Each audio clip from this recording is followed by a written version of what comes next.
Good morning, everyone. Welcome to another episode of Writers Chat. We're so glad you're with us this morning, whether you're here joining us as we do this episode, or if you're watching the replay. I am Johnny Alexander, very happy to be here and joined by my co-hosts, Melissa Stroh and Brandy Bro and Norma Poor. We have a wonderful guest with us today, very excited, and I'm going to turn it over to Brandy to introduce her. Hi, I am thrilled to introduce to you a absolutely wonderful person. If you ever get a chance to meet her, do. She's fantastic. Um, she is Becky Antkowiak. She has the most amazing spelling of her last name ever. Becky Antkowiak is a writer, speaker, editor, compassion international advocate, enthusiastic grammar floozy, and is the Chief Encouragement Officer of 540 Writers Community. A lifelong serial extrovert, Becky believes strangers are friends she hasn't met yet. Fair warning, make eye contact only if you want a friend for life. Becky, thank you so much for joining us today. Thank you so much for having me. And I don't know if I didn't think about the fact that I was on camera when you said my last name right. I was like, because no one ever gets it. So thank you. Yeah. Oh, you're welcome. All righty.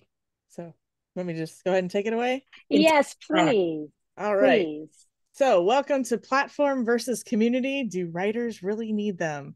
And it might be a little bit different from what you were expecting. So I hope it is. So if you regularly attend any kind of meeting or event for writers, you will eventually hear the word platform. I was talking to my husband about this talk earlier, actually this morning, and he's been in advertising for over 25 years. And he said, oh, platform, your brand, it's made up of all the things you believe and who you are and what you stand on. It's the experience you speak from. I love his definition of platform. That is not the platform definition in the writing world, at least not what I have received. In the writing world, the word platform has a very different feel. When publishers ask about platform, what they're really asking you about is your reach. Publishers, even Christian publishers, are in business. They are concerned about the bottom line. They want to know that you can sell books. Their definition of platform in publishing tends to be about numbers. How many people follow you? How many people will buy your book? How well are you connected?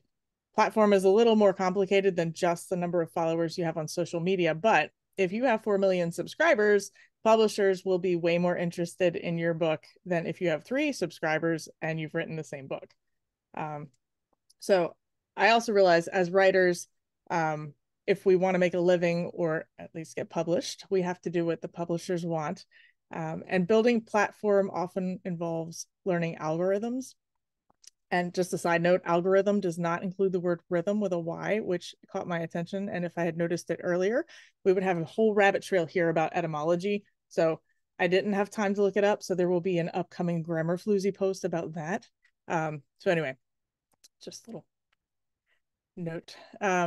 So building platform involves formulas, SEO, posting the right ratio of pretty pictures, words, hashtags, and probably 15 other things consistently. The consistent word is the keyword. Let's be honest, I am not that consistent on social media. I will post 500 pictures after a conference, and then you'll get crickets from me for the next 3 weeks. However, they tell us if we're intentional and consistent on doing these things, platform math says people will subscribe.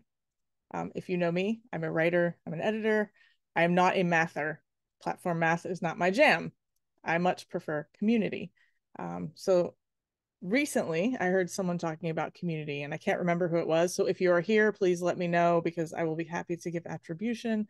The person said publishers are starting to realize subscriber or follower numbers are not the biggest indicator of sales. So this is sort of a duh statement to me. I've kind of been thinking this every time I hear someone talk about platform. I'm like, you have to consider the number of followers who might be bots or fakes. My Instagram gets followed by some incredibly well-toned, tanned 50-year-old millionaire widower guys who love me and they want me to join them for a life of yacht travel.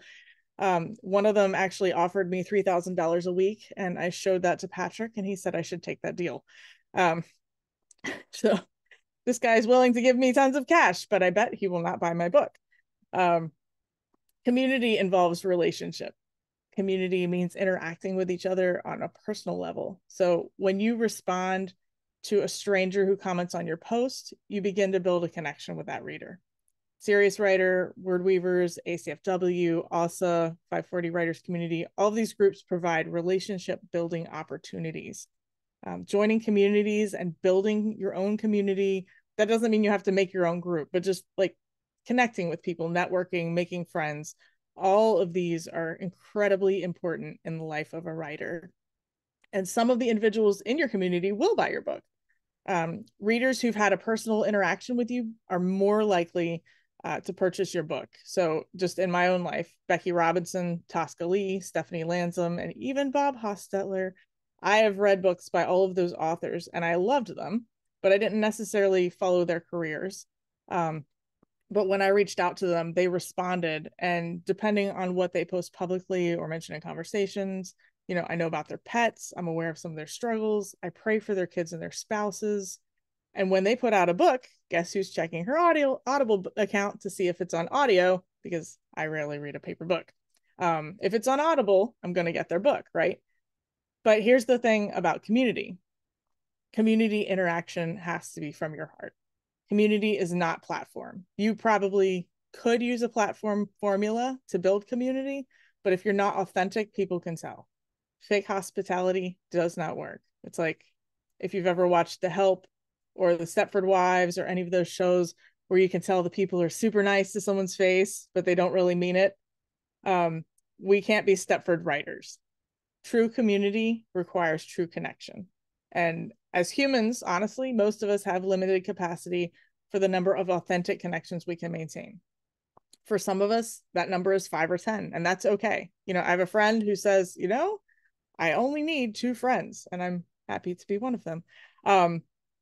If that is you, that's okay. That's not a problem. For some of us, that number could be in the thousands, but that number will still never be the level of numbers publishers want to see as far as being able to sell books. So building and maintaining community is one of the most important pieces of the writer life, because that support will help us stay committed and focused, and sometimes it helps us finish our books. But most of the connections we'll make online, particularly in writers groups, aren't going to help us sell books because the group is full of writers. We have no money. Most of us aren't able to write for a living. And if you don't believe me, take 10 minutes to research, not right now while I'm talking, but later. Take 10 minutes to research any of the somewhat successful writers you know. And I'm not talking about King or Patterson, but even those guys, they don't just write. Everybody has a side hustle because being a writer generally does not pay the bills. You have to be able to do tons of other things. And so platform and community are both pieces of the writing puzzle.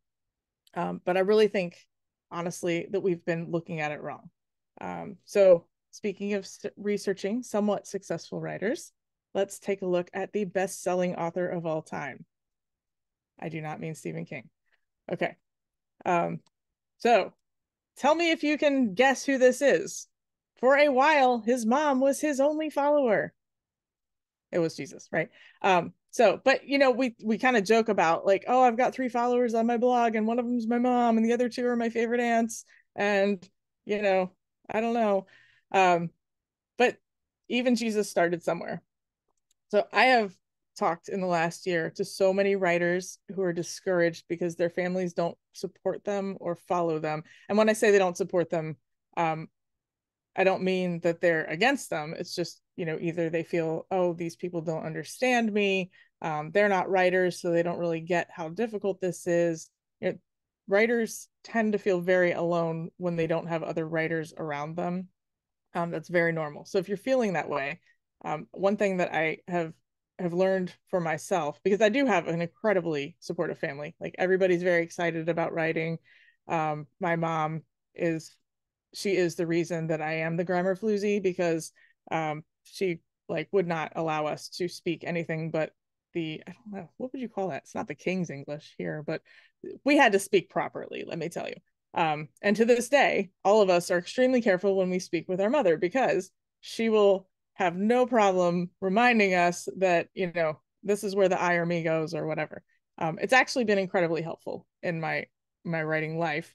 But not everybody has that. And one gal that I was talking with was like, oh, my husband just doesn't support me. He won't read anything I write. Do you read everything that he writes? Like, do you read all his texts? Are you interested in if your husband does math, for instance? Mine does not do math, but I'm really glad he doesn't, because I wouldn't be interested at all. Mine does things that I am interested in, which is fun. But if you have someone in your life who does math or folds clothes for a living, or I'm trying to think of the things that I would like that other people would find as boring as I do. But just think of the most boring possible thing that you are not interested in, but they're passionate about. You are not interested in sitting there for 4 hours and listening to them tell you all about the ins and outs of what makes great shirt folding, right? And we have to realize that although we are passionate about writing, other people who don't have that same passion kind of feel like we're talking about shirt folding. So sorry, that was sort of a rabbit trail that came out of nowhere. It was not in my notes. So now I'm going to try to circle back to where I'm supposed to be. That was good. Thank you.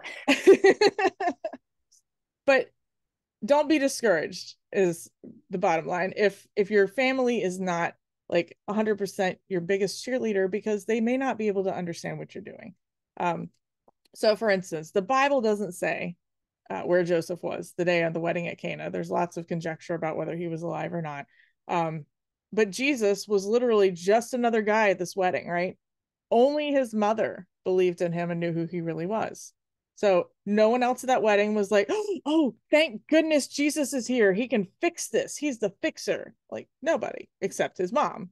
And even then, he's like, it's okay. I'm just going to hang out. And she's like, no, I know you can do this. So I'm going to get you to do this because you're going to be amazing. And we all have somebody in our lives at some point, whether it's someone who's physically in our life or just, somebody we've read their book, that they're like, you can do this, right? And that's why we do what we do. So his mom was his only follower. And then later, he was speaking, I think, inside a house or some building, and someone comes up and says, hey, your mom and brothers are outside. They want to talk to you. And we won't get into all the semantics of that whole story. But my point is, they were not on the front row. They weren't in there like, yeah, Jesus, woo, woo, you're doing great.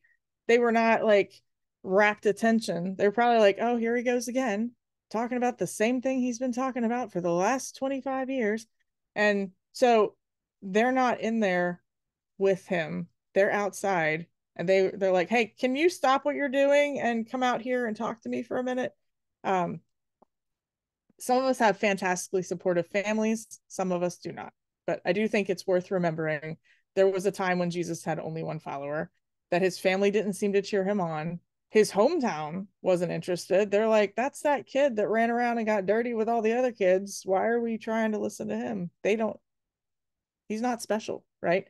So Jesus found friends and created a support system of his own. And we need to do the same as writers. We can't survive this process on our own. The writing process alone, and I do mean alone, is horrific. If you don't have anybody else who understands what you're doing, it can be so isolating. So we need to have at least one other person we can talk with and say, hey, man, I sat at my desk for 4 hours and I got 10 words written. And then I had to edit out 8 of them. So I got 2 words in 4 hours. Like, normal people are going to go, you're crazy, find another job. Writer friends are going to go, oh, I know, I get it. That was last Wednesday for me, right? So we need the support of other people who understand what we're doing. But when we find that connection and that community, we can't expect them to be our support. Like, we support each other. It's not just, oh, let me find this network that's now going to hold me up. We're not the spider in the middle of the web. We are the entire group of people locking arms together and holding each other up when we're exhausted. When Jesus needed to pay taxes, he didn't say, hey, Peter, can you pay these taxes? Or even more significant, I think. He didn't say, hey, Judas, you got the money bag. Can you go pay our taxes?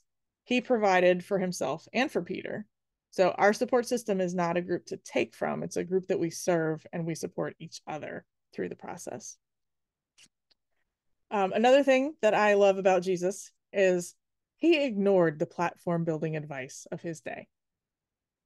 The religious community there, they knew about building community. They knew how to build a church. They knew how to get people to come in. I mean, they were serious about their crowds and their people. Jesus went against everything they stood for. You know, he comes in flipping tables and doing crazy things.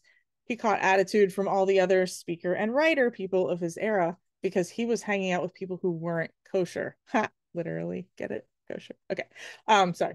Anyway, Jesus had a message to deliver, and so he went for the people who needed that most. And sometimes, as writers, it's really easy to hang out in groups of people who get us. I am never happier in the writing sense than when I am at a writing conference, because the first time I went to a writing conference, actually, I heard like people using big words in casual conversation and nobody blinked. And I was just like, wait, these are my people, you know, right?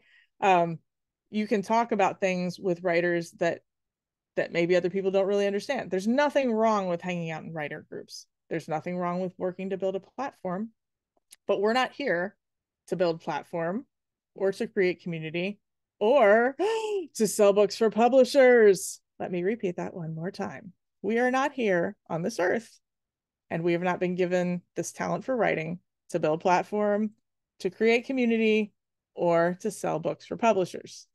We have a message that people need to hear, and it's our job to reach them. So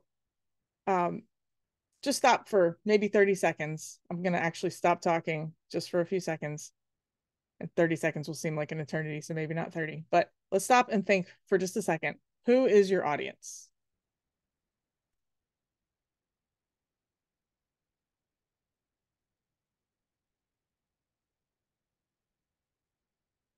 Okay. And actually, if you want, you can put it in the chat. Who is your audience, right?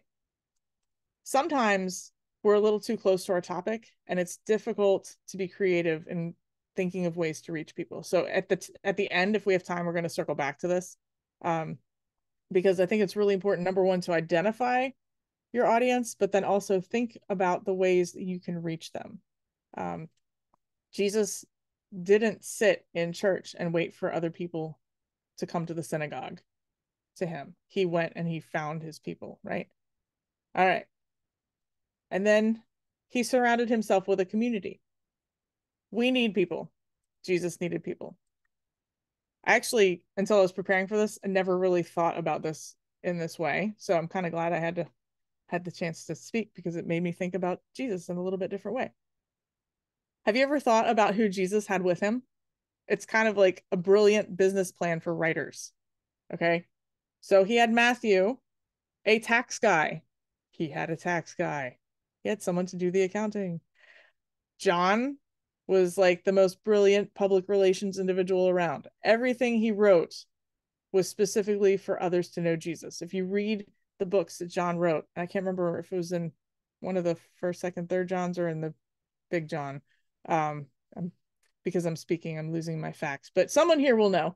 But there at the end, it actually says, like, everything I've written here is so that you can know Jesus, right? Andrew was always introducing people to Jesus. He would introduce Jesus to people who needed him, and he was always connecting Jesus with creative and unexpected resources. So think about the time they're all sitting there and they're in the middle of nowhere and everybody's trying to figure out how to buy bread. And Andrew's like, hey, kid, come here. This kid has 5 loaves and 2 fish. We can do something with that. Like, nobody else is thinking of that. Andrew is his creative thinker, his problem solver, right? Only Andrew. Philip brought Nathaniel, also called Bartholomew, to Jesus. And this was the guy that Jesus recognized in public as being completely honest. I think in the original King James Greek, just kidding, it says something like, a man in whom there is no guile. So basically, you are a 100% honest person who would never deceive anyone else, is really what he's saying. So he's got somebody who's going to tell him like it is whenever he needs to know. Now, not that Jesus needed to know because he already knew, but we all need that person. And just kind of an interesting, this is not in my notes either, but something that I would 100% encourage you to do is find that person who will tell you the truth always. When I was at Blue Ridge, I was talking to someone that I've known her for several years, and she has always been the person who will tell the truth, even if it hurts. And other people sometimes would call that blunt, but she never intends it in a negative way. And so she actually, as we were talking, she said something to me that normally it was a positive thing. And normally when someone says like, oh, you did such a good job, or, any of those things that we all say to each other, the first thing in my head is always, you're just saying that, right? I think a lot of us sort of discount when people say kind things to us because we're like, oh, well, you just felt like you needed to say it. But with her, I knew that she wouldn't say it unless she meant it. And so therefore I was able to say, thank you for saying that very much. And that was the end of it. And I think that was honestly the first time that I can remember in my life that I didn't feel like I needed to wiggle around or make excuses or whatever. So all I'm saying is that kind of a person is more important than I had ever realized. And so I highly recommend you find someone who's willing to tell you the truth, even when you don't like it, and keep those people close. Let's see. And then, let's see. Peter was a little unsteady sometimes, little, I don't know, maybe bipolar or something. But he was Jesus's biggest cheerleader. He was always ready to remind him who he is. And not that Jesus forgot, but sometimes we need reminders of who we are and what Jesus wants us to do. I was talking with somebody a couple of months ago, and you get that voice in your head that's like, oh, you can't do this and you're not the right person, and just all the things, right, that we all tell ourselves, or we listen to the voices in our head.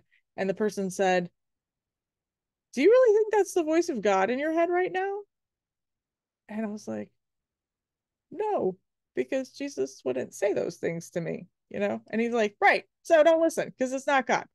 So Peter was kind of that guy, right? So you need that Peter to remind you, like, God is putting you in a position to do this thing. You have a responsibility, and your other responsibility, in addition to doing it, is to ignore the distractions and the voices that are telling you can't, because that's all they are, is distractions and lies. And then, although it did not end well with Judas, he was evidently a trustworthy guy, at least for some of the time, because he handled the funds and he helped the needy before he went off the deep end. So that in itself is kind of an encouragement too, because we've all had that friend we thought we could trust, and then they go crazy and they go nuts, and if it hasn't happened, it probably will. So when we have the friend that we thought we could trust and then they go nuts, Jesus gets it, so you're not alone. And then I don't know that Jesus had a nagger. Honestly, I was trying to look for somebody, but some of the people they don't really talk too much about. So I'm going to imagine that maybe one of the other guys that he didn't say too much about was like, hey, Jesus, don't forget, we need to go over here. Hey, obviously Jesus doesn't forget, right? But there's a lot going on, and sometimes you need somebody who's like, hey, don't forget to do this. And we all need those people. I have one of them. They're on this call. I'm not going to call her out, but when I have 50 million things to do, I know that she will remind me to do the thing that is most important, right? We need those people. So Jesus surrounded himself with the people who could do the things. I don't want to say who could do the things he couldn't do, because he could do them all, right? But he surrounded himself with people who had talents that he needed to be able to effectively do his ministry. And we need to do the same. He served people with zero expectations. So you may have heard the term, we need to bring value. I've heard this over and over, particularly for platform. You need to make sure you're bringing value to your readers, bring value to the general population, because then they will listen to what you have to say, or then they will follow you and become your platform, blah, blah, blah, blah. Jesus brought value with no expectations. Our job as Christian writers is to clearly pass God's message to the person who needs it most. Some of you know Edie Melson, and years ago she said, our job is to write for the one God who has given us the job, and the one reader who needs to hear that message. And if we do that, then we've done our job. And I'm probably misquoting her in some way, so I apologize, Edie, if you're listening to this ever. But that stuck with me, because one of the things as writers that's so difficult is we're told, oh, you need to reach the masses, you need to get those books out there, we have to sell all the books, because if you don't sell enough books the first round, the publisher's not going to pick you up for the second round, and all of that. But in the grand scheme of things, that doesn't really matter. Like, our job is not to sell a bunch of books, our job is not to make the publisher happy. Our job is to clearly pass God's message to the person who needs it most. Whether that's laid out clearly and plainly in a Bible study or some kind of expository work, or whether it's woven in behind the scenes in like a speculative fiction or sci-fi or just fiction of some kind, and you don't even know it's there, kind of like, Tolkien. So C.S. Lewis was a little more in your face with his allegory, right? We can all see Aslan obviously is God. Tolkien didn't put his out there quite as much, but his works were just as important for bringing people to God. So God is creative, and he expects us to be creative. So whether it's out there very specifically, or whether it's woven in behind the scenes, we need to get God's message into our writing and get it to the person who needs to hear it the most. God, like I said, God is creative. He expects us to be creative, and God does good work, and he expects us to do good work. So this is also not in my notes, but I would just mention, if you're not already working on improving your skills, that's super important. Like, we can have the best idea for a book, but if we can't write it well and write it clearly, then it's never going to get to the person that needs to hear it. So, honing those skills and just finding ways to improve the things we're not good at, or finding the person who can do it for us, because some of us just legitimately are like, you know what, I'm not a proofreader and I don't care. That's fine. There's people out there who can help with that. Nobody else can write your book though. So write your book and either improve your skills or find the people who can help you make it clear. If the one person who needs God's message gets the message because we clearly communicated, then we have done our job. Would we love to make millions? Yes, sure. And don't get on pious on me, like, I'm not in it for the money. Yeah, okay. So even the writer with the purest heart will admit that, yes, it would be fun to have millions of dollars, even if all you're thinking of is the clean water you can provide to a developing country. That would still be fun, right? But $1 million is not our goal. Going on a life of yachting with a widower who's going to pay you $3,000 just to be arm candy, it's all lies. Don't believe it. That all sounds fun, but really, our end goal is not $1 million. Our end goal is not a life of luxury. Our end goal is not selling books for the publisher, although it is the publisher's goal. Selling books supports our overarching goal to reach the reader who needs the message. But I do think it's easy to lose sight of the important goals when sometimes we'll see people, on social media who have thousands of more followers, or they're getting signed for book deals, or they have some success we'd like to have. This is also not in my notes, but I would like to just kind of circle around it for a second. Being in a writer's group can make it difficult, because there are some insanely talented people out there right now, and they are getting book deals. And some of us are just beginning the journey. Some of us have been doing this for 20 years and we can't figure out why it's not getting out there. I was in an email loop, reading an email today. This guy has been working on his novel for, I think he said 2 decades, and he's getting frustrated.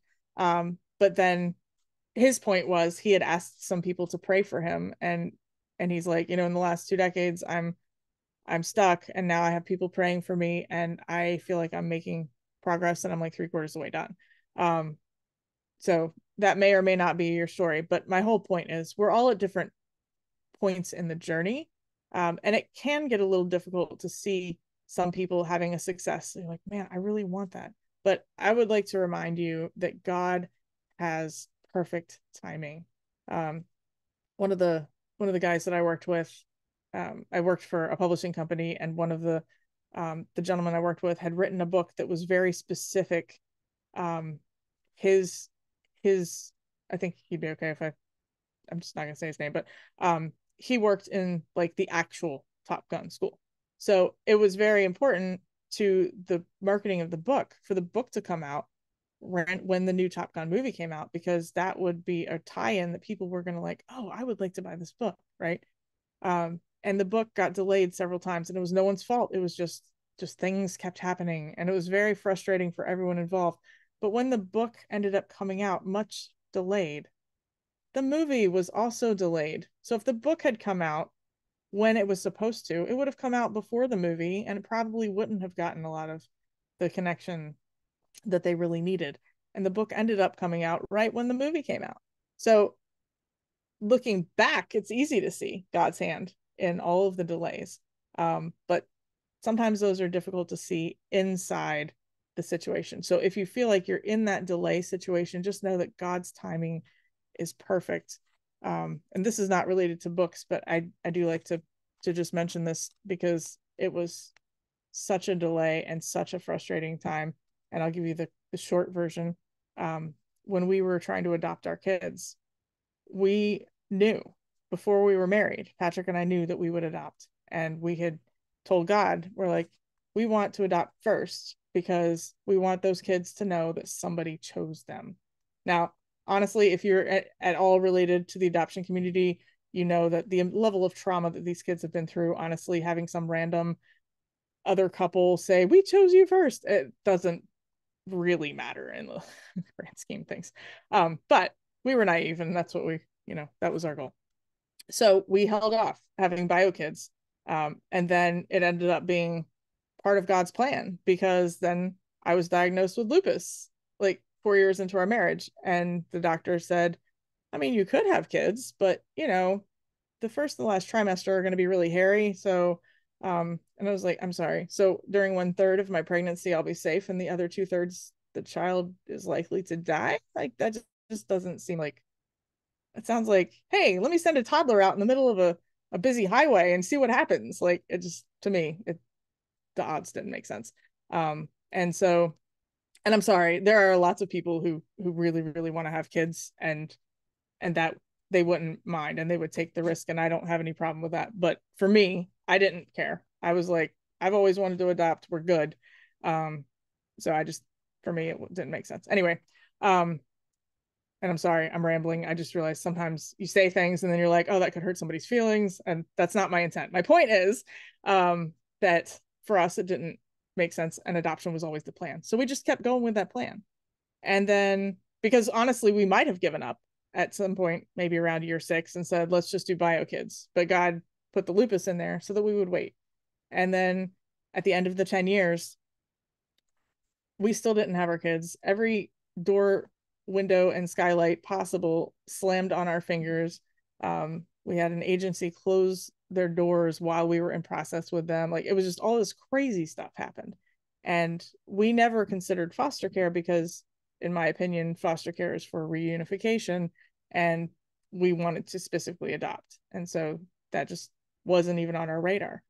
So we gave up. We're like, you know what, maybe it's been 10 years. Maybe we should just help the kids in the youth group and be done with this, right? So kind of with our books, sometimes we work on it for years and years and years, and then we're just like, never mind, this must not be the plan. I'm just going to give up now, right? So the week that we gave up, that Saturday, we met the kids that would become our kids. My friend did respite care and foster care, and she had them for the weekend, and they were going to be free for adoption. And so everything kind of, well, I won't say it fell into place because it was still a lot of work, but God worked out all of the steps for us to be able to have them. And here's the kicker: if any of those horrifically just heartbreaking situations had worked out for us in the 10 years, and we had managed to get any of those kids, we wouldn't have been allowed to have our kids because they needed so much. And so if we'd even had one other child in the home, whether it was bio or whether it was another adopted kid, we wouldn't be allowed to have them. And so God knew, you look back at the plan, it's like every step of the way, he knew what he was doing. And I will just say, like, it's still been a really rough ride. It's not all hunky-dory. You read the I love Focus on the Family, but when they post their stories of the adoptive families that have 18 children and they're just all so happy, I'm like, yeah, I think someone needs to go dig in a little deeper. But anyway, it's difficult because anytime you put people together, it's difficult. And the writing process is difficult. I know you're like, how is this relevant? It's relevant because your book is your baby, and your book is what God has given you. And so if you can't let it go, this is kind of where I come down to it. If you can let it go and walk away, then maybe it wasn't really God's plan to begin with. Maybe it was just something we got really excited about, right? But if you can't let it go and it won't leave you alone, to me, that says this is something that God has put in my heart, and I've got to do this, because if I don't, I'm going to not do the cool thing that he wants me to do, right? I can't walk away from it. I have to get it done. So it's been 5 years, a decade, 2 decades, whatever. You're never too old and you're never too far gone to get it done. You can do this. And that's part of the reason that we have these writers groups. And now I'm going to get back to my notes. So, all right, let's see. Okay. So we do need to remind ourselves that the selling of the books, that's not our goal. Obedience is our goal. Reaching people with God's message is our goal. Like Jesus, our goal is to serve the one who needs that message the most. When we focus on bringing on what one person needs, it helps us provide value on a broader scale. So think of Nicodemus, okay? Jesus had a one-on-one clandestine conversation with Nicodemus. He was not speaking to 5,000 people. He didn't stand up and be like, hey, Nicodemus needs to hear this, but so do all of you. Come here, right? He just had a conversation with Nicodemus. One private conversation became the most quoted verse in the Bible, and millions have heard it, but it was meant for one person who needed it in the moment. So Jesus knew, Nicodemus isn't going to be the only person who needs this, but in the moment, he was the only person who needed it, and he focused just on him. So hopefully the things that we write will reach millions, but if we reach the one person that God needs us to reach and no one else, I mean, how cool is that, right? And something that I heard at Write to Publish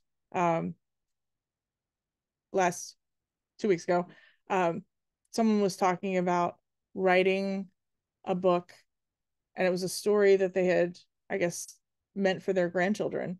And she said, I don't know if it's worth writing it, because really the only people who are going to read it are those kids. Like, she wasn't saying they didn't matter, but she was just trying to decide if she really wanted to make it into a book, even self-published, or if she should just, she's told them the story, they have the story, that's it. And the person who was talking with her said, even if only one of your grandkids holds that book in their hands, like, isn't it worth it? And she was just like, oh my gosh, yes. And then another story, and I'll get the details wrong, but basically, I think it was Tim Shoemaker that was talking about it. This other lady had self-published a book, and she had spent a lot of money. I mean, I'm pulling a number out of the air, but I think it was like $15,000 or something crazy like that. And she was so upset because she's like, I feel like I got taken by this. She had been taken by an organization that was not reputable. And so she paid them all this money, and she had the book, but like, it never really sold any copies. And she was very upset. And no, I'm sorry, it wasn't Tim, it was Steve Lobby talking about it. He said, well, what good has come from the book? And she said, and again, I'm hoping I'm getting the details correct, because now someone's going to go back and be like, Steve, tell me about the story. She said, I think her granddaughter had gotten saved. And he said, would you spend $15,000 if you knew that it was going to end in having your granddaughter in heaven? And she was like, yeah, absolutely. Right. So we look at things from a worldly perspective of, oh my gosh, I got ripped off. I got, all these bad things have happened, but if that one person ends up in heaven, then I mean that's a big deal. So the other thing is Jesus focused on eternity. So I realize you came in here expecting to talk about platform and community and the pros and cons of each and how to do them well. So don't take me and toss me in the river. But here's the thing. I think we need to forget platform. Like, I will say it one more time in case you missed it and you guys can beat me later. I think we need to forget platform.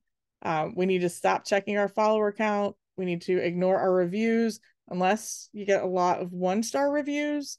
At that point, maybe we should do some market research and just see what's happening.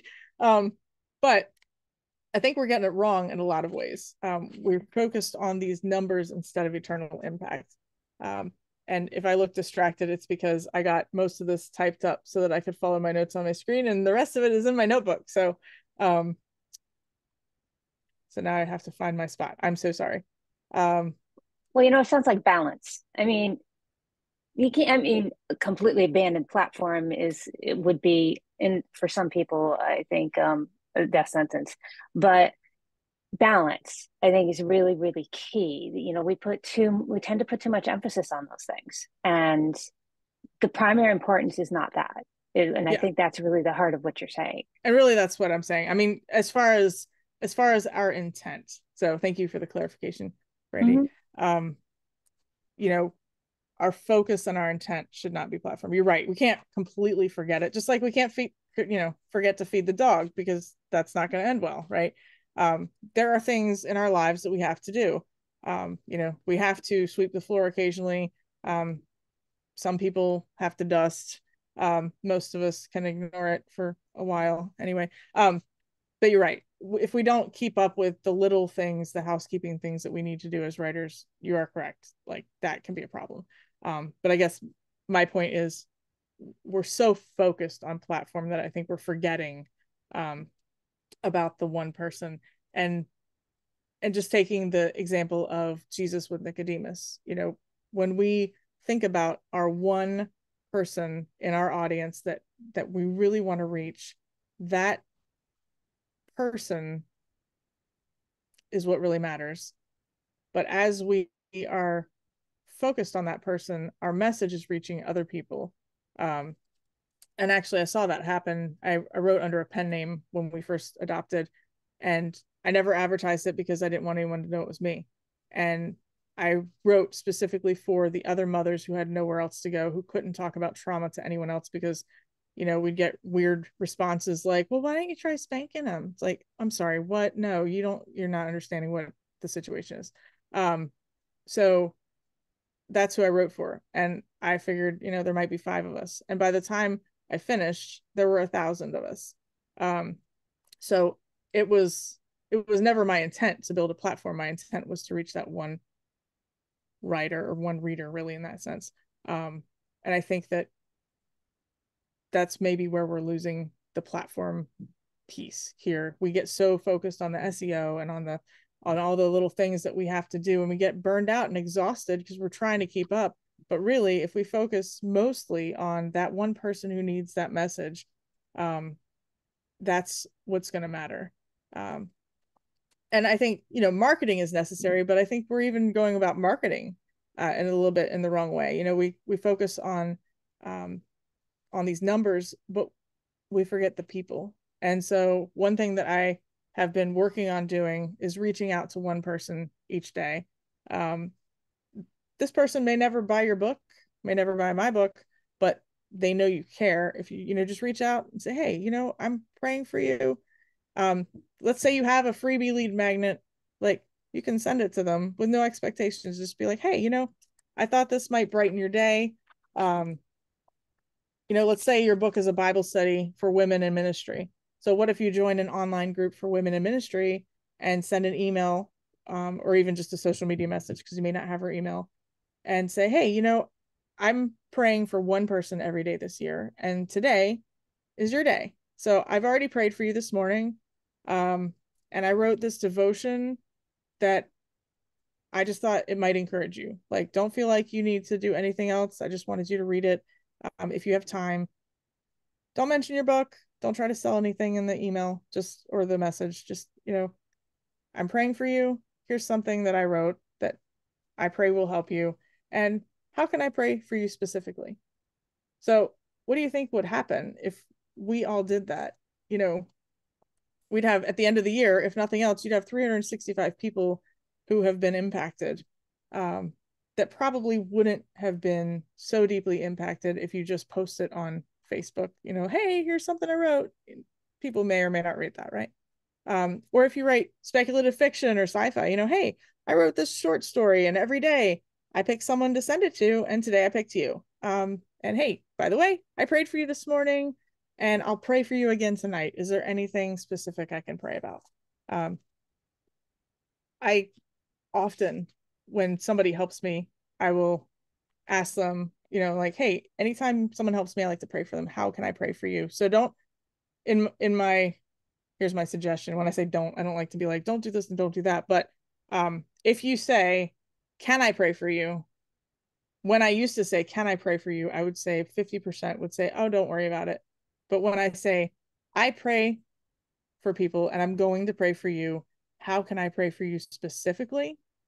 I have only ever had one person say, I've had a couple of people say, oh, don't worry about it. But when I say, no, I'm going to pray anyway, is there anything? Then they're immediately like spilling their guts, because everybody has something. And like I said, only one person has ever pushed back and just been like, no, I don't need it. And there are those people out there, and it may depend on, you know, where you live and the population of people you're interacting with and things like that. But I've met some of my best friends exactly that way. So, and some of them are writers and some of them aren't. But that's what I would recommend.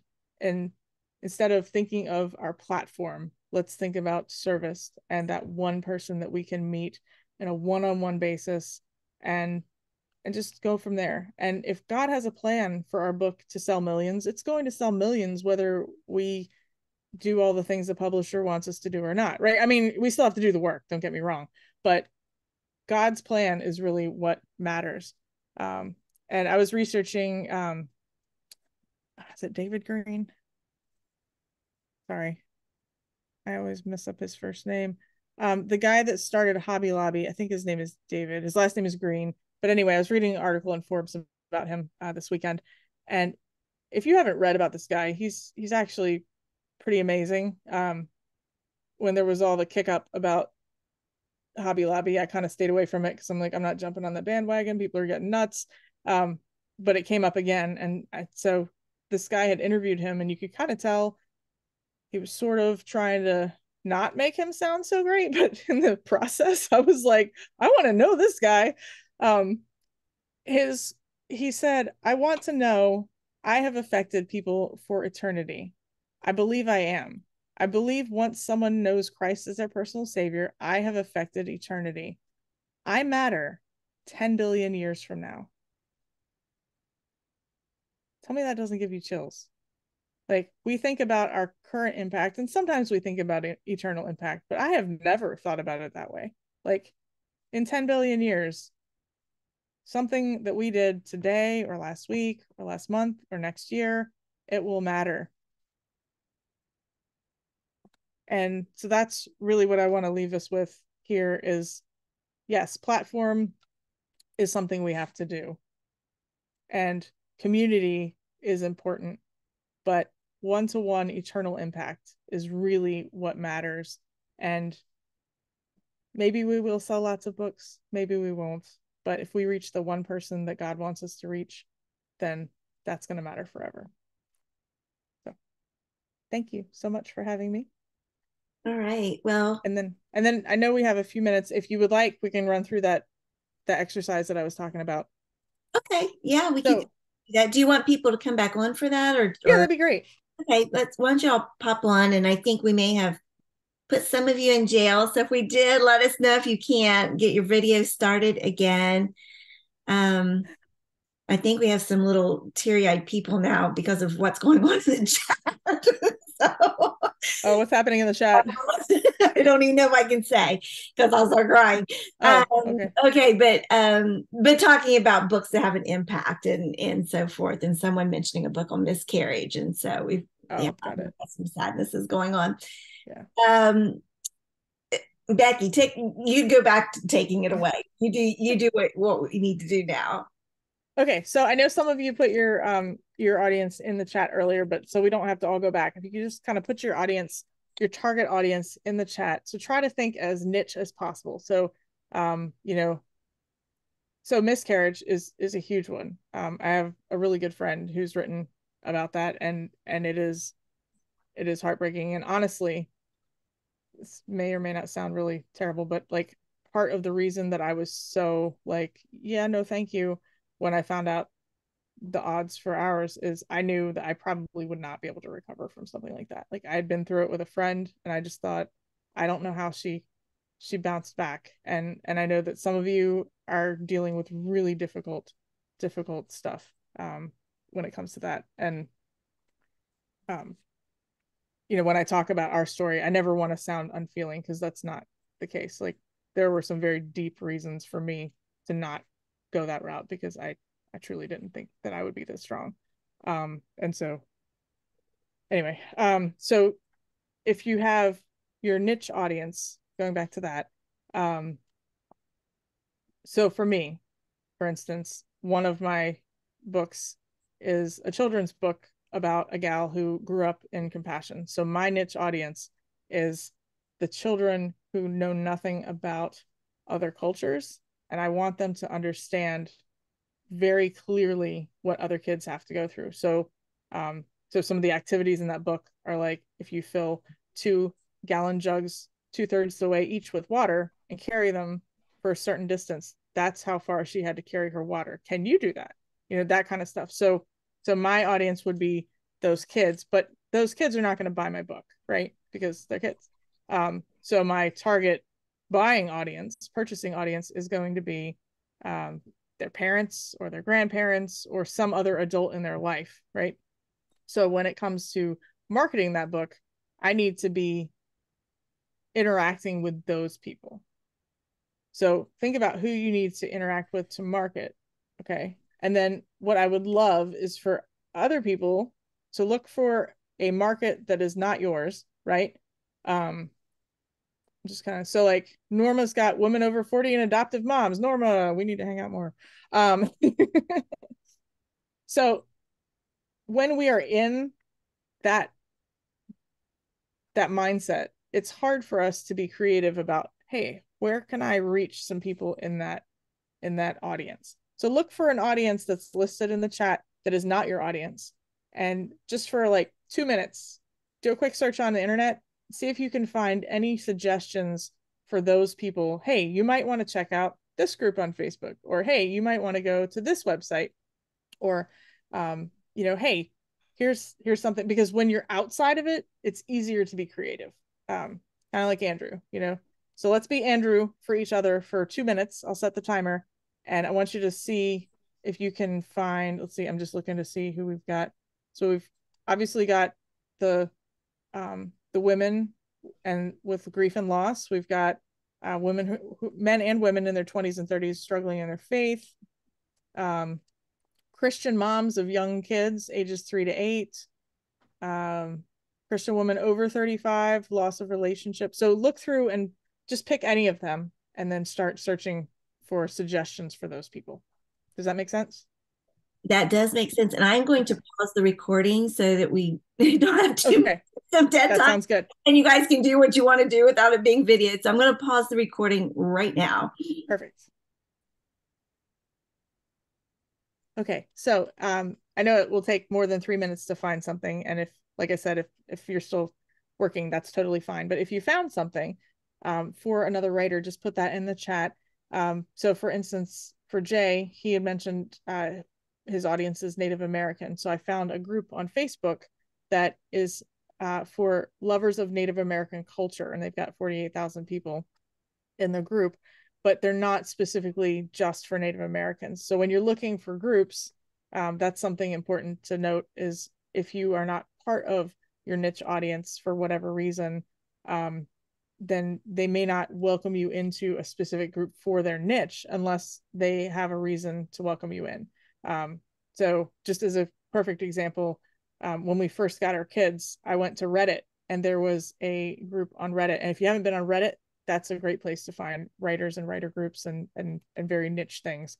And there are lots of other platforms that you can look at as well, but Reddit happened to be where I found this one. It was a group specifically for adult adopted children. And so I asked to join the group, and I told them, I was like, I am not an adult adopted child, but I have two children who eventually will be adult adopted children, and I would love to get your advice. And so they were very warm, very welcoming, and it was a little bit funny too, because a lot of them had some very serious concerns, and I was getting a little worried, and I said, is there any way that I can help prevent my kids from having these same concerns later? And and they were like, well, actually, just the fact that you're here will help. They said, but you have to consider that the people who are happy with their lives are not ranting on Reddit.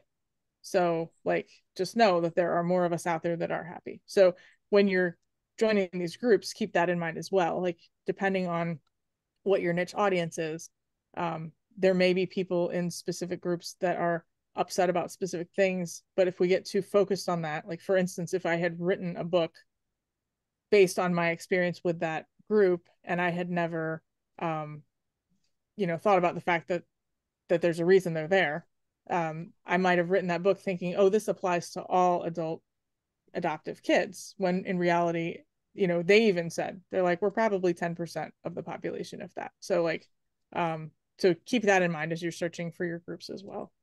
This is great. I see all kinds of people posting in the group here. So if you're hearing this on the recording, will they have access to the chat as well? Yeah, I always post the chat. Okay, perfect.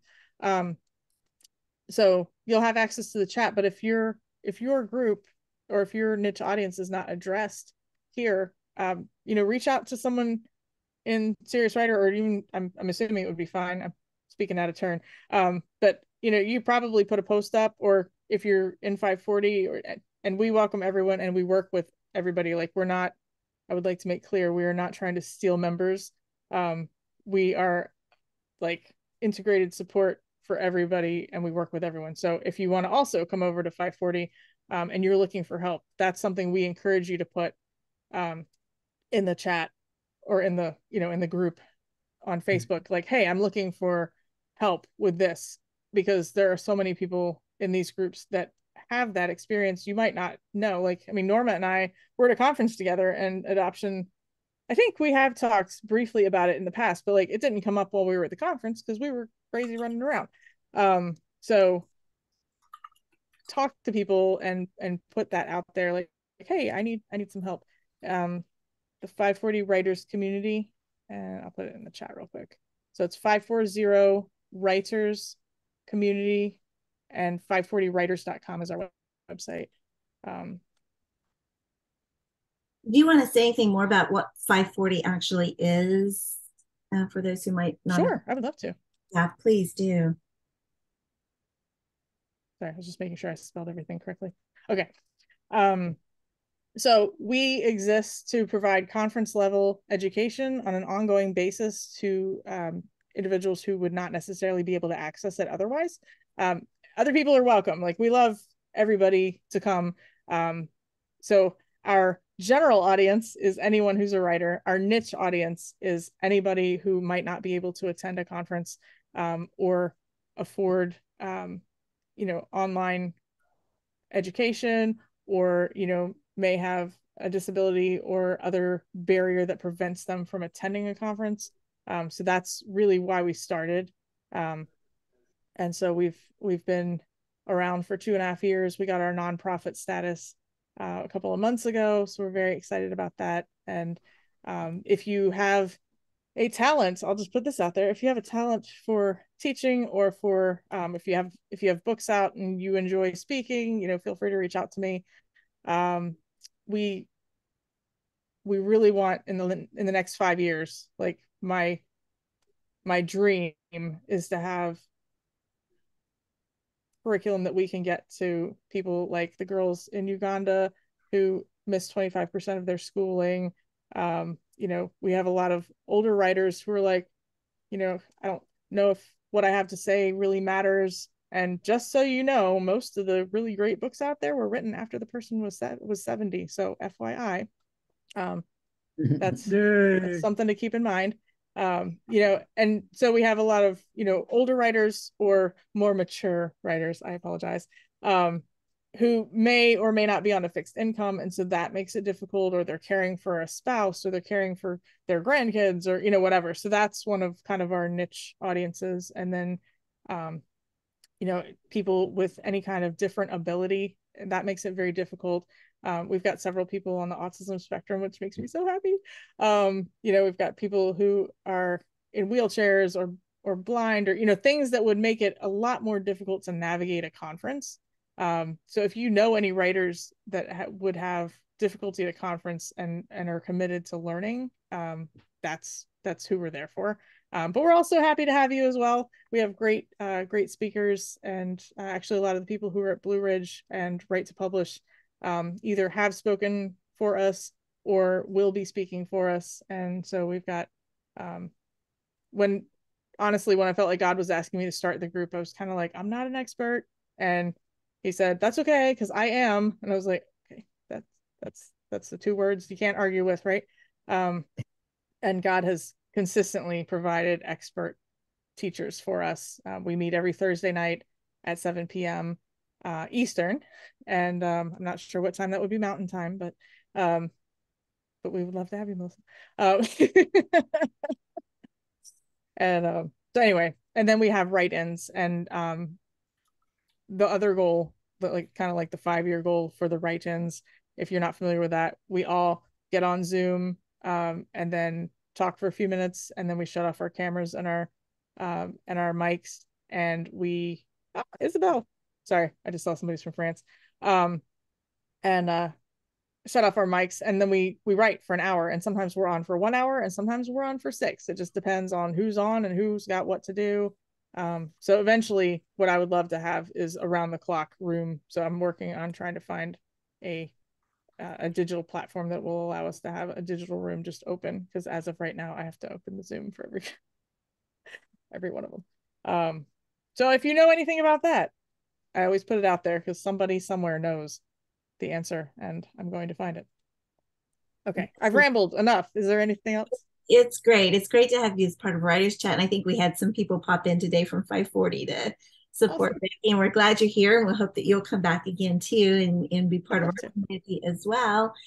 Okay, so next week is July 4th. So those of us in the United States will be eating hot dogs and watching parades and fireworks and celebrating the 4th of July or Independence Day. So we will not have Writers Chat. The week after that, July 11th, we're going to have a very special guest. All of our guests are so very special.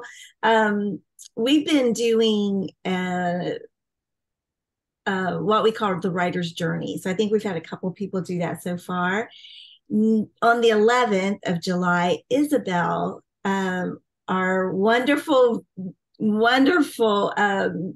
person from France who, rushes home from her job to watch us and be with us, is going to share her writing journey. And we're just so very grateful that she's agreed to do that. And will just share with us, how it's been for her. And so really excited to have Isabel be with us on that day.